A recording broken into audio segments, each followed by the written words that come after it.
Welcome to the Institute for Management Studies Leadership Conversations podcast, where we have leading thought leaders discussing their research and identifying ways that you can incorporate it to take your learning and development to the next level.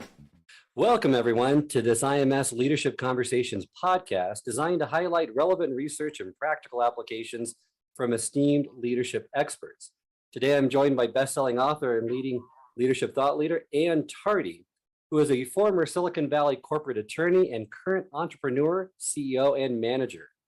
She has worked alongside some of the best and brightest lawyers, entrepreneurs, VCs, and business owners, and Ann has incorporated companies. She's negotiated mergers and managed venture-backed financings and held many hands of anxious CEOs, and she loves it. She then started her own law firm, representing over 75 entrepreneurs, grew it until her CEOs became friends, and then sold her firm to a larger one that continues to represent them nationwide.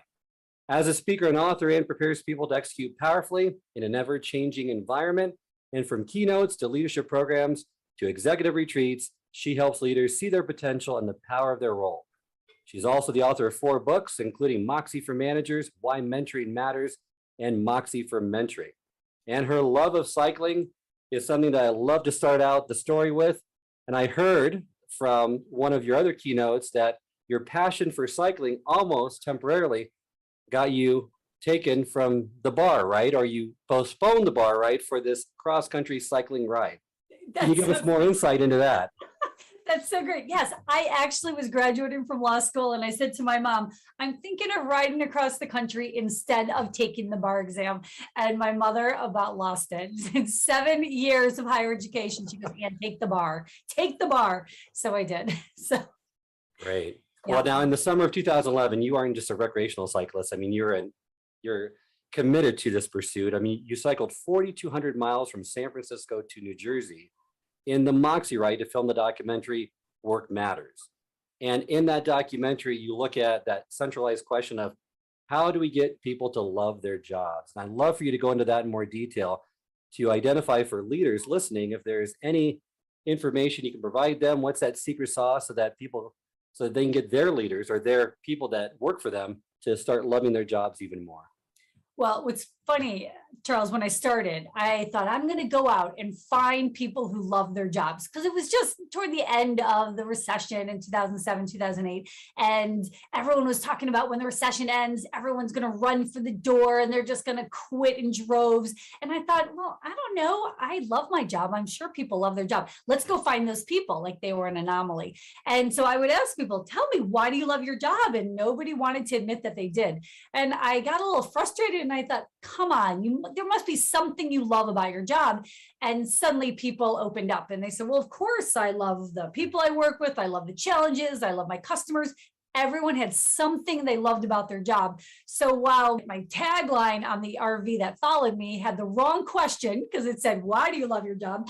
The right question is, what do you love about your job? And everybody loves something. And when you find out what that is, you can really leverage it. And that's what I discovered. No matter what the job was, there was a flagger in Nevada, there was a telemarketer in Ohio, there was a garbage collector in New Jersey.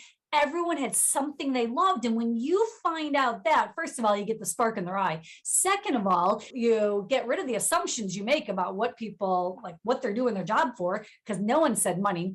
And then you can let them do more of that. And that's really what allows us to combat this great resignation, because I think people are just looking for a little bit of meaning and purpose and wanting their jobs to matter.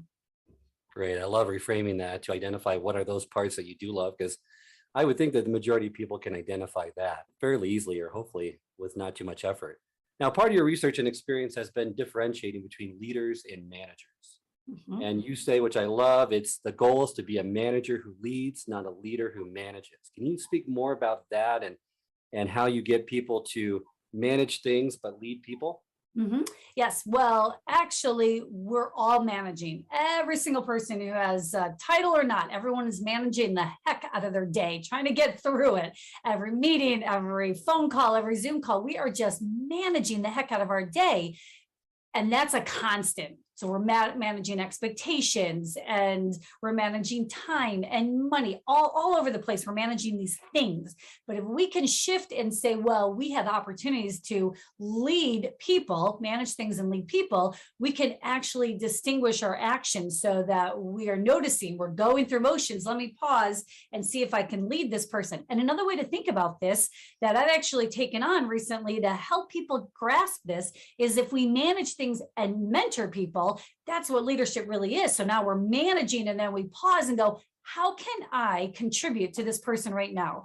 Can I ask them a different question? Can I give them an opportunity? Can I challenge them to think differently about this? Maybe they can come up with a solution, which is all leading. So now we're managing those things. We stop and go, how can I mentor this person right now? That managing and mentoring comes together and makes you the bosses people want to follow. So that's how we manage and lead at the same time. Great answer. And I love that. And you spoke a little bit about expectations, and I'd like to go into that in a little more detail about those expectation gaps that are probably more prevalent today between leaders and their teams in this constantly changing environment. How do we go about eliminating some of those gaps with our subordinates or team members? The missed expectations are the greatest threat to every relationship, every leader, everything we do. Missed expectations is just, they're threatening us. Because when there's a missed expectation, people don't project good things into that gap. They don't go, oh, they didn't call me back because they're planning my surprise party, or they didn't include me in this meeting because they're trying to plan for my promotion. No, we all project horrible things into these gaps, like, oh, they're sabotaging me. Oh, they don't want to be my friend anymore. They don't want me to be involved in that project. So we project these horrible things into this gap. And so that threatens the trust that we work so hard to build. So what we have to do is think about the gaps that might occur and cut them off at the pass. Right from the start, think about where could a miscommunication happen? Where could something happen where the other person's expectations are not met? And they're not your expectations. The problem is we all project our own expectations into a situation, but we don't communicate that to the other person. So we just assume the other person knows what we need out of a meeting, out of a project, out of a call, and we don't ask and set it up right from the beginning. Most calls I start, I'll say, what would make this call a success for you? Because I know what would make a success for me, but I don't know what would make it a success for them. And the minute I ask that question, now I can create this meeting for that. And if it's not what's going to happen in this call, I can reset that. And so we close those gaps right from the beginning. That's a huge part of all relationships and leadership, is to really get those expectation gaps closed right from the start. Don't even let it happen. It's going to happen. And then you can go back and say, and what's really great is you can point to it and go, oh, we have an expectation gap. Not something's wrong with you or you didn't do this. It's, oh, we have an expectation gap. Let's close it. Well, that's great. And I love clarifying that right from the start, right? So, I mean, and that expectation gaps, you're right. All relationships, not just work relationships, they have an issue with that as well. So the other thing that you touched upon is, there's some struggles around delegating work, right, to someone, especially in this day and age, and what could be construed as delegating versus dumping work on them. And I know you talk about a 4-tier framework for this delegation piece. And I didn't know if you could just provide a little more understanding around that for our listeners as far as how to effectively delegate work to those individuals on your team. Well, think about the expectation gaps that happen around delegation. I hand you something and I'm projecting into that my expectations of what's going to happen. I have in my mind what I think is going to happen, but I don't know your experiences.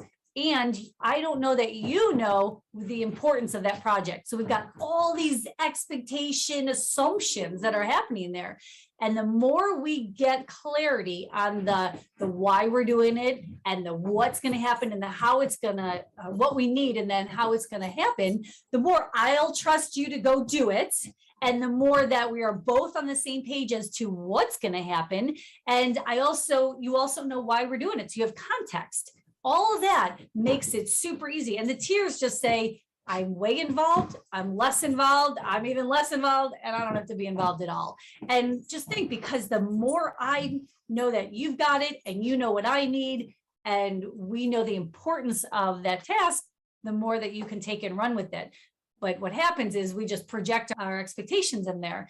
And I'm either a complete dumper, like you got it, and you might think, I have no idea what we're doing, or you might know what you're doing, and I am just so in the weeds with you, asking you constantly for updates and wanting to get involved and tell you how to do things. Again, because those gaps are there. So it's all about the expectation gaps, even in delegation. Yeah, that's a great way of putting it. And I know I struggle with that micromanaging, right? Once you give it to someone, are they going to do it right? And I fail many times to just let them do that, right? But then I feel what you were just saying, that I'm just dumping it on them and just letting it go. So, And, that's definitely a balance that everyone needs to work on.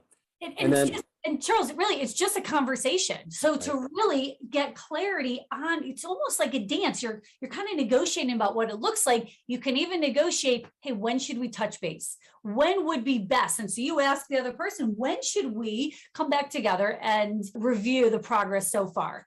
And so then they can tell you, and you can say, all right, that works for me, or no, I actually need an update sooner. And now you're getting on the same page, and you can step back and let them do something and then know that you're going to get an update. And it closes those expectation gaps, right? Yeah. So, I mean, perfect. Love that. Love that approach. So that kind of transitions now into, okay, we talked about the part of the collaboration piece with the delegation, but let's look at the overall issue of collaboration and why it's such an important issue. Perhaps now more than ever, in ways to collaborate on remote teams, hybrid teams, people coming back to the office. What have you noticed in terms of collaboration that's posing more challenges now due to the environment that we are in? Wasn't it funny? I think it's actually better now than it was before. That's so funny. You say challenges, and I think, oh, I just like kiss the Zoom gods constantly, that we have this ability to see each other, that we are not just over the phone, that our facial expressions and engaging in this way, even across the miles and time zones, it like bridges and creates that trust so much faster than the phone calls ever did. And so I actually love it. I think we're collaborating a lot more this way because of the technology that's at our fingertips and the fact that we're all leaning into this so much more than we ever did before. So I love it. I think it's great because over the phone, it's that much harder. Now, of course, you don't get the accidental collaboration, the spark that happens when you're just walking down the hall and you see someone. Or what I've noticed when you do gather in person, the chit-chatting that happens ahead of time.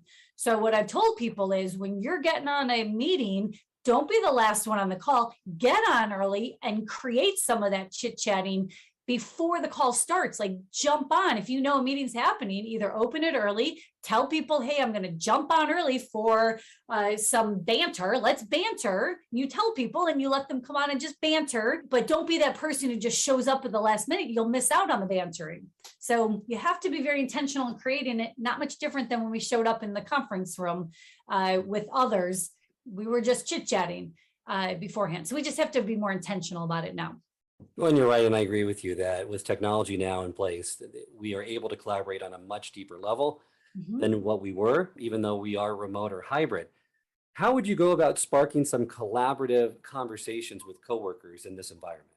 Yeah. Okay. So do you see my background versus your background? So letting people in, like taking down the background so that you can actually see. So now we can talk about what's in my space and we can talk about what's in yours and you can comment on it. And, oh my gosh, is that your dog? Or is that, what's that picture of, or what's going on there? So the picture behind me are all my bike rides. So every bike ride I've done is starred onto the map. So now we can talk about it. There's something to talk about. So it's kind of like going into the fourth wall there, like letting that down. That's an easy one, just because we're letting people into our world that we weren't able to do over the phone or when we went into the office. We'd have to pull out pictures from our wallet or our phone and say, here's my family. Now you can put it in behind you. And sometimes your family or your animals come right in for you, right? Right in there, yeah. A lot. Yes, it's yeah. But if you notice people are interviewed on TV, they strategically put their books back there or things that are important to them. That is not accidental. They are intentionally creating what's behind them. I've intentionally created what's behind me. My books are over there. My map's over there. A picture of me at the south, the borders there on bike ride, because I know it'll spark conversation, and that's my personality right there behind me. Those are the things I like. And I've changed it up over the year. Like, okay, what do I want? As you always like to say, I painted my wall purple. I like that as it's my personality. But you can do that and let people in. But, also sometimes people change up their Zoom backgrounds and you go, oh, what picture is that? Or is that your office? And so you just comment on it. No different than, oh, I like your hat or the shirt you're wearing. Right. And I love that exercise that you do at the beginning of your programs. Is it Pecha Kucha? Is that? Yep, Pecha Kucha. Yep. I'd love for you to go into that just a little bit, it's a great approach to just, like you said, let people in, right? To get to know more about you. Yeah, so I did not invent this, but I've leveraged it for years. I love it so much. I will create a PowerPoint slide. I'll put pictures of my life on it so you can see my husband, my family, my dogs, my activities, where I'm living, because I want you to see me and I want you to trust me right from the start. I want to be super vulnerable. I want you to know me personally so that we are connected right away. And it's such a great exercise for any manager anywhere to share a bit of themselves, ask others to do it. It's a one PowerPoint. Ask people to put a bunch of pictures. Suddenly you know about them in ways that you didn't with a title or with whatever project they're working on. And it also sparks, what's really great in collaboration, sparks this commonality. When you can point to a commonality, research shows we bond with people who have some commonalities, like, oh, I love dogs too, or, oh, I used to live on the East Coast, or, oh, I like to bike ride. And people, like when we did the IMS sessions in person, I'd have people pull out their phones and suddenly we were all looking at dog pictures or kid pictures. And you can do the same thing virtually, just have people put pictures up, and now they're kind of connecting in ways that they might not have before. Right. No, I definitely agree, and I've used it myself as well. Now, I know that leaders at all levels need scripts, and I'm a big fan of scripts so they can use it in various situations, right? Because they're in this leadership position, they feel like they have all the answers, but it's always helpful to have that template that they can use in certain circumstances or with difficult people, tough conversations like that. Would you be able to share with us or identify a script that takes the conversation through the continuum of purpose to conviction, or give us a few examples so that people get more familiar or able to do it? Some are not as conversant as you are with that approach. So it's always nice for those more introverted leaders, right? How can you give them that template or that script so they're more comfortable in sharing? Okay, so what Charles is referring to is collaboration and how to create a collaborative conversation with people you don't know. And this can work with anyone at your company, anyone on LinkedIn. What you're doing is you're finding anybody who you want to learn from, and you're creating what I call a need your perspective conversation, because that's all you're doing. You're not saying, hey, be my Obi-Wan Kenobi, or hey, save me, or hey, fix my problem. You're saying, hey, I noticed that you have some wisdom or some experience that I could benefit from, and I'd love to learn from you. That's all you're doing. So you find the person, again, whether it's LinkedIn or anyone at your organization, and you point to a commonality. Okay, again, finding some reason. Hey, we both know Bob. Hey, we both work at this company. So you point to some commonalities, or hey, we were both at the IMS session and we're both went to the same school. You point to something, and then you make that connection. Then you point to that thing they have. You have some experience that I would love to learn more about. You've done this project that I'm about to do, or you have a job title I'm fascinated in. So you point to that. Or I know you have some experience that could really help. And so you give them the context of why you're reaching out. I'm working on a project. I'm exploring a career change. I'm interested in what's next for me. So you give them some why. People just want to know why you're talking to them. I could really use your perspective. Do you have 15 minutes? Everybody has 15 minutes, I promise you. So do you have 15 minutes? I would love your perspective. That's it. That is as easy as it gets. And I'm telling you, people who go through their day going from Zoom meeting to Zoom meeting and email to email, suddenly you give them a reason to have a different kind of conversation and contribute differently. So it matters. It's suddenly like, oh, of course. And what you're not doing is burdening them with your problem. You're not dumping a project on them. You not nothing more commitment from them. And the bonus here is now you have someone else in the world who knows about you and what you're interested in. So now you have an advocate, someone who is now going to move on. Thanks for the conversation. Really appreciate it. They move on and they might be in a conversation soon with somebody who could also help you. And they'll say, you're doing that? Well, I just talked to Ann. You should really talk to Ann. And now suddenly they're making a connection for you because they're an advocate out there for you. And it's so easy to have these conversations. Strangers and anybody else out, people you know, and there you go. I love that formula. So I think that's going to be great to be used by many. So before we end the episode, just have to ask about Moxie, right? And I want to know kind of, how did you develop this? I mean, what does it mean to lead with Moxie? And are there some tips that you could provide the listeners? Well, okay, so we have to go back to a little bit of an origin story here. So when I first met my husband and I shared with him all the, he would just ask questions about things I was doing. And I was living on my own in San Francisco and loving life, inhaling everything about it. And every time I came up with another project idea or something, he goes, you really have Moxie. And I remember thinking, well, what the heck is that? And I went and looked it up, and the guts and gumption and just spark in your life. And I thought, oh, I want my life to have more of that. And so I sort of came up with this life Moxie concept and have built everything around that. Because ultimately, isn't that what we want, is to wake up and be excited about whatever we're working on and who we're working on it with. I couldn't agree with you more. So as we reach the end of the episode, I just wanted to, we always try to end these episodes with a call to action of takeaways that we want our listeners to really hopefully take with them and try to use and apply. And I love lots of takeaways throughout this program. Love the fact that find things that you love about your work.